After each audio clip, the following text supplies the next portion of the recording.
नमस्कार बंधु माने जय जगन्नाथ बंधु माने जगन्नाथ दयारू आपण मैंने बहुत भल थे निश्चय जगन्नाथ कृपार भल अच्छी आपण मान आशीर्वाद भल अच्छे बंधु माने मु आज गोटे सुंदर भाई भूमि कहानी नहीं आसूची से कहानी रे भाईटी निज भौणी पाई शेष कौन करें केमिति बदला नहीं पारे तारी ये कहानी बंधु माने कहानी आगे की बढ़िया पूर्वर मुझे को अनुरोध आपड़ जदि मो चैनल को सब्सक्राइब करना ताले सब्सक्राइब करनी बेल आइकन दबातु आउ लाइक जय जगन्नाथ एथरक आम आग को बढ़ा बंधु ये दुई भाई भौणी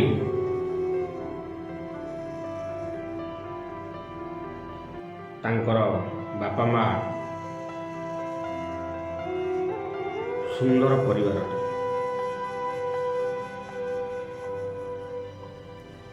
राजू को जिते बेले 10 वर्ष होता है तार भूमि कुनी जन्म होता है कुनी जन्म हबार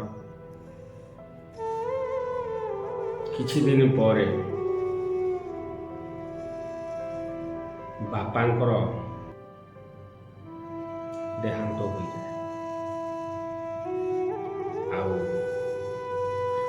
माँ से मानक बढ़े कुढ़े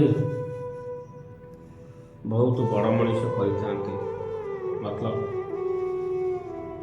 जमीती शिक्षा दीक्षा दुई जन को करते बहुत गेल बसरे बढ़े था कुनी हेउची राजुर जीवन टिके समय पाई जदि ता आड़ू आड़ू कुनी कुआड़े चली जाए राजू को जमी चतुर्दिग अंधकार देखा से पागल हो जाए कुनी पाए ता निज जीवन ठारू अधिक भल पाए जदि किए कहे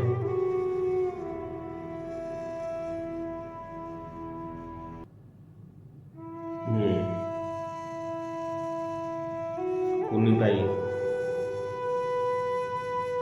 जहा करबा कथा से कथा दिनकर कथा स्कूल रे कुनी की मास्टर बाड़े थे ए कथा कही जड़े तांको सांग पिला आसी राजू को कहला जे तुम कुनी की आज सार बाड़े से बहुत कांदी से शुणिला टिके समय नष्ट न करी सीधा सार को पाखरे हाजर हो गला राजूर बयस पाखापाखि 15-17 वर्ष कुनीर 7-8 वर्ष कि 10 वर्ष हम जहा सार को धमकेला कहला आज जदि मो भौणी देहरे तुम्हें टीप दियो ताहाले मो ठारू कहीं खराब हेबेनी सार मो भौणी जमीती पढ़ुची पढ़ू न पढ़िले नहीं आपण ताको किछि कहि परिबेनी आ ये कथा सुनी सार ताजुब हो जाइथिले ଏ ଭାଇ ଭଉଣୀଙ୍କର ଯେଉଁ ବଣ୍ଡିଂ, ଯେଉଁ ଭଲ ପାଇବା ସାର୍ ସ୍କୁଲରେ ପାଗଳ ହେଇଯାଇଥିଲେ। କାହିଁକିନା ସେଇ ସାର୍ ରାଜୁକୁ ପଢ଼େଇଥିଲେ, ଏବେ କୁନିକି ପଢ଼ଉଛନ୍ତି। ଆଉ ଘରେ ମା ସେଇ କଥା କୁହନ୍ତି, ଯଦି ତା ବାପା ଆଜି ଥାନ୍ତେ ତାହେଲେ କେତେ ଯେ ଖୁସି ହେଇଥାନ୍ତେ ତାର ହିସାବ। ଭଗବାନ ତ ସହିଲେନି। ତା ମା ଏ କଥା ଭାବି ଭାବି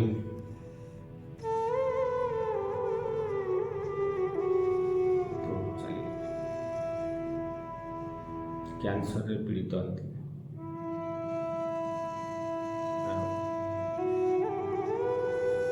ଗଲାବେଳେ ଏତିକି କହିକିରି ଗଲେ, ବାପାରେ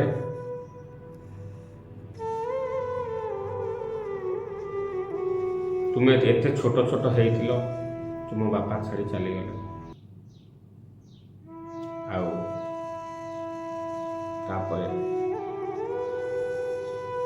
ମୋର ଅବସ୍ଥା ଏମିତି, ମୁଁ ତୁମର ଆଉ ଖୁସି ଦେଖିବା ପାଇଁ ବଞ୍ଚିପାରିବିନି। ଆଉ ମୁଁ ଗଲା ପୂର୍ବରୁ ବାପା ତତେ ଏତିକି କହୁଛି, ତୋ ଭଉଣୀକି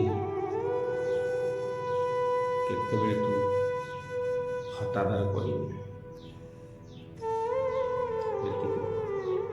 ନିୟମ କଲାଭଳି ତାକୁ କହିକି ଯାଇଥିଲେ। ଆଉ ସେ କଥା ରାଜୁ ଅକ୍ଷର ଅକ୍ଷର। ତାପରେ କୁନିର ବିବାହର ବୟସ ହେଇଯାଇଥାଏ। କୁନି ବହୁତ ସୁନ୍ଦର। ତାକୁ ଜଣେ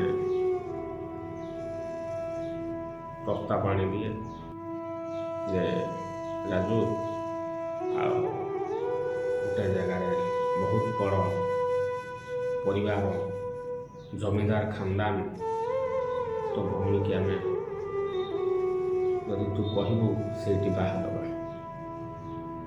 ରାଜୁ କହେ, ଆରେ ମୋ ଭଉଣୀ ତ କୋଟିକରେ ଗୋଟିଏ, ତମେ କ'ଣ ପ୍ରସ୍ତାବ ଆଣୁଛ? ମୁଁ ତା ପାଇଁ ରଜାଘର, ଏ ଜମିଦାର କ'ଣ ମୁଁ ରଜାଘରେ ବାହାର କରିବି? କଥା ଶୁଣି ସେ ମଧ୍ୟସ୍ଥି ହସନ୍ତି ଆଉ କୁହନ୍ତି, ଚାଲ ରାଜୁ, ତୁ ଦେଖିବୁ ଏ କୌଣସି ରଜାଘର ଠାରୁ କମ୍ ନୁହେଁ। ଆଉ କୁନିର ବରପାତ୍ର ଯେ କୌଣସି ରାଜକୁମାର ଠାରୁ କମ୍ ନୁହେଁ। ଚାଲ। ଆଉ ରାଜୁ ସାଙ୍ଗ ହେଇକି ଯାଏ, ଦେଖେ ତାକୁ ସବୁ ଠିକ୍ ଠାକ୍ ଲାଗେ। ଗୋଟିଏ ପୁଅ, ବହୁତ ବଡ଼ ଜମିଦାର ଘର, ରାଜି ହେଇକି ଆସେ ବାହା। ସେ ପର୍ଯ୍ୟନ୍ତ ସବୁ ଖୁସି ଠିକ୍ ଠାକ୍ ସବୁ ଚାଲିଥାଏ। ଆଉ ତାପରେ ସେ ପରିବାରର ଅସଲ ରୂପ ପଦାକୁ ଆସେ। କାହିଁକି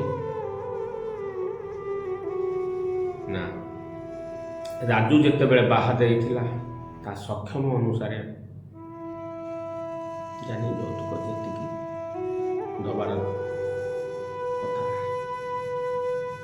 ସେ ଦେଇଥିଲା। କିନ୍ତୁ ସେମାନେ ନ କହି ତାଙ୍କ ମନ ଭିତରେ ଆହୁରି ବହୁତ ଇଚ୍ଛା, ନେବାର ଇଚ୍ଛା ଥିଲା। ଆଉ ସେଥିପାଇଁ ସବୁ ସମୟରେ କୁନିକି ଗାଳି ଗୁଲଜ କରନ୍ତି, ପ୍ରତି କଥାରେ ତାନା ଦିଅନ୍ତି। ଆମର ଯେଉଁ ଷ୍ଟାଟସ୍, ଆମର ଯେଉଁ ଜମିଦାର ପରିବାର, କ'ଣ ତୋ ଭାଇ ଦେଇଛି ଆମକୁ, ଆମ ସମ୍ମାନ ରଖିଛି? ଖାଲି ସେ ମଧ୍ୟସ୍ଥି କହିଲା ବୋଲି ଆମେ ତତେ ଆଣିଲୁ। ଆଉ ତାଙ୍କ ବାପା ମାଆଙ୍କ କଥାରେ ହଁ ମାରନ୍ତି ଜ୍ୱାଇଁ ପୁଅ। ବହୁତ କଷ୍ଟ ଦିଅନ୍ତି। କୁନି କାନ୍ଦି କାନ୍ଦି ରହେ। ତା ଭାଇ ଯେଉଁ ଗାଳି ଦିଅନ୍ତି ସହିପାରେନି। ତାପରେ ରାଜୁ ଗଲେ ଦେଖା କରିବାକୁ, ତାକୁ ଦେଖା କରାଯାଏ। ସବୁ ରାକ୍ଷୀରେ ଭାଇ ଭଉଣୀଙ୍କର ମମତା ସ୍ନେହ ମମତା ଅଲଗା। ଆଉ ସେଥର ରାଜୁ ରାକ୍ଷୀ ବାନ୍ଧିବା ପାଇଁ ଯାଏ। ଆଉ ଭଉଣୀ ସହିତ ତାକୁ ଦେଖା କରେଇ ଦିଅନ୍ତିନି।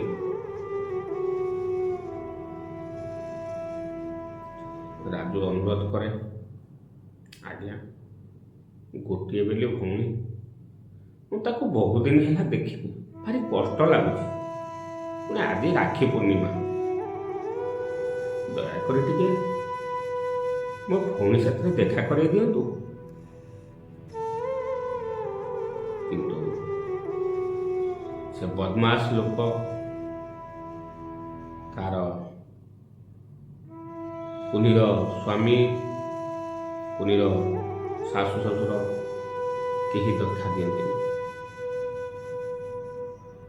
କୁନି ଜାଣିବା ପୂର୍ବରୁ ଦାଣ୍ଡ ଦୁଆର ମୋର ଧକ୍କା ମାରି ତାକୁ ବିଦା କରିଦିଅନ୍ତି। ରାଜୁ ଏସବୁ ସହିଯାଏ ଓ ଆସି ଗାଁ ମୁଣ୍ଡରେ ଥିବା ଗୋଟେ ଗଛ ମୂଳେ ବସେ। କାଳେ କେମିତି ଦେଖା ହେଇଯିବ ମୋ ଭଉଣୀଟା, କେତେ କାନ୍ଦୁଥିବା ଆଜି।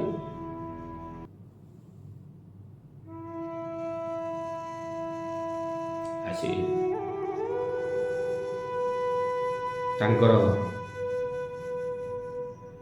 କୁନିର ଶାଶୁଘର କିଛି ଘର ଛାଡ଼ି ସେଇଠି ଲୁଚିକିରି ଜଗି ବସେ। ଏ କଥା ତାଙ୍କ ଗାଁର ଲୋକ ବି କିଛି ଜାଣିଥାନ୍ତି। କାଳେ ଦେଖା ହେ,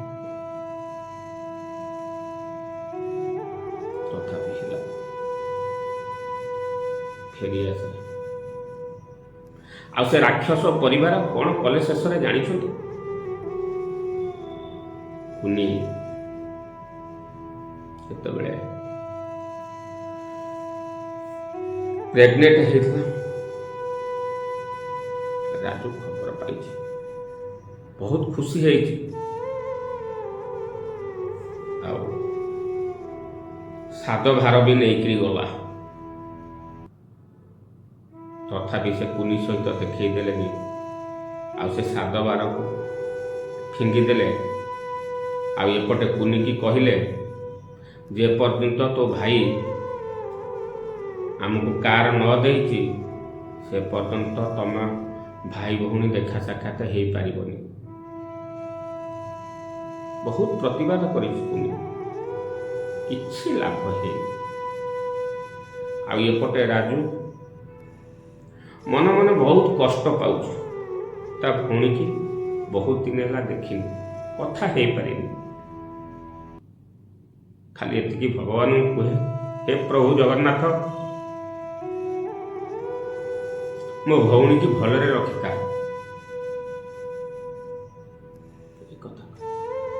ହଠାତ୍ ଦିନେ ଖବର ଆସିଛି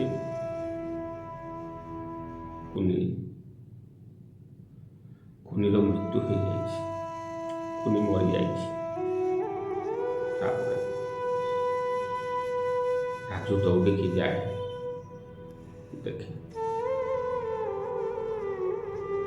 କୁନି ଆଉ ଇହ ଧାମରେ ନାହିଁ। ଖାଲି କୁନି ତ ମରିନି, ତା ପେଟରେ ଥିବା ଛୁଆଟି ମଧ୍ୟ। ଆଉ ରାଜୁ ଏ କଥା ସହିପାରିଲାନି, ଦେଖି ବହୁତ କାନ୍ଦିଲା। ସେଇଠି ଶପଥ କଲା, ମୋ ଭଉଣୀ କି ତମେ ମାରିଦେଲ, କିନ୍ତୁ ମନେ ରଖ ତମେ ଜଣେ ବି କେହି ବଞ୍ଚିବ ନାହିଁ ଏ ଦୁନିଆର ଆଖିରେ ତମେ କେହି ବଞ୍ଚିବ ନାହିଁ। ମୁଁ ତମକୁ କେବେ ଛାଡ଼ିବିନି। ତାପରେ ଭଉଣୀ କି ସେଠୁ ଆଣେ ଆସି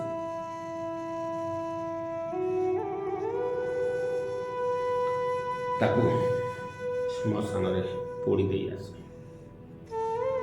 ସେଇଠି ଶପଥ ନିଏ, ଓ ଭଉଣୀ କି ତମେ ଯେମିତି କଲବଲ କରି ମାରିଛ ନା, ମୁଁ କେବେ ତମକୁ ଛାଡ଼ିବିନି। ତମକୁ ତ ଭଗବାନ କ୍ଷମା ଦେବେନି, ହେଲେ ମୁଁ ତମକୁ କେବେ ଛାଡ଼ିବିନି। ଭଗବାନ ତମ ହିସାବ କରିବା ପୂର୍ବରୁ ମୁଁ ତମ ହିସାବ କରିବି। ଆଉ ମୋ ଭଉଣୀର ଜୁଇ ଲିଭିବା ପୂର୍ବରୁ ତୁମ ଜୁଇ ଜଳିବ। ଆଉ ଏଇ କଥା ନେଇ ଯାଏ ଜମିଦାର ପରିବାରର ସମସ୍ତଙ୍କୁ ଜୀବନରେ ମାରିଦିଏ। ଆଉ ମାରିଦେଲା ପରେ ହୋ ହୋ ହୋଇ ହସେ, ବହୁତ ଜୋରରେ ହସେ, ଆଉ ହସି ହସି କାନ୍ଦେ। ମୋ ଭଉଣୀ ତ ଚାଲିଗଲା, ବହୁତ କଷ୍ଟରେ ଯାଇଥିବ। ଆଉ ଟିକେ ତ ମୋ ଭଉଣୀ ଖୁସି ପାଇବ। ଆଉ ତାପରେ ନିଜେ ଯାଇ ଥାନାରେ ଆତ୍ମସମର୍ପଣ କରେ। ଆଉ ଏବେ ସେ ଜେଲରେ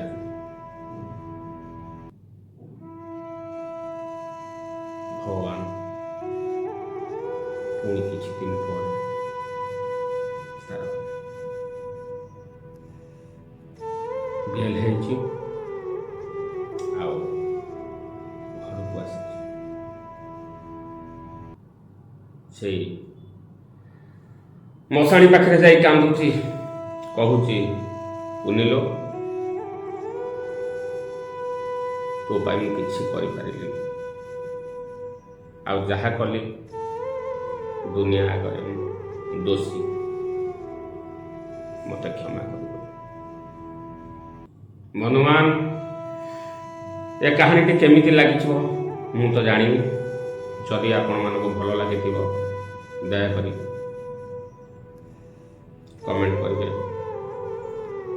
ଆଉ ମୋ ଚ୍ୟାନେଲକୁ ସବସ୍କ୍ରାଇବ୍ କରିବେ, ବେଲ୍ ଆଇକନ୍ ଦବାଇବେ, ଲାଇକ୍ କରିବେ। ନମସ୍କାର, ଜୟ ଜଗନ୍ନାଥ।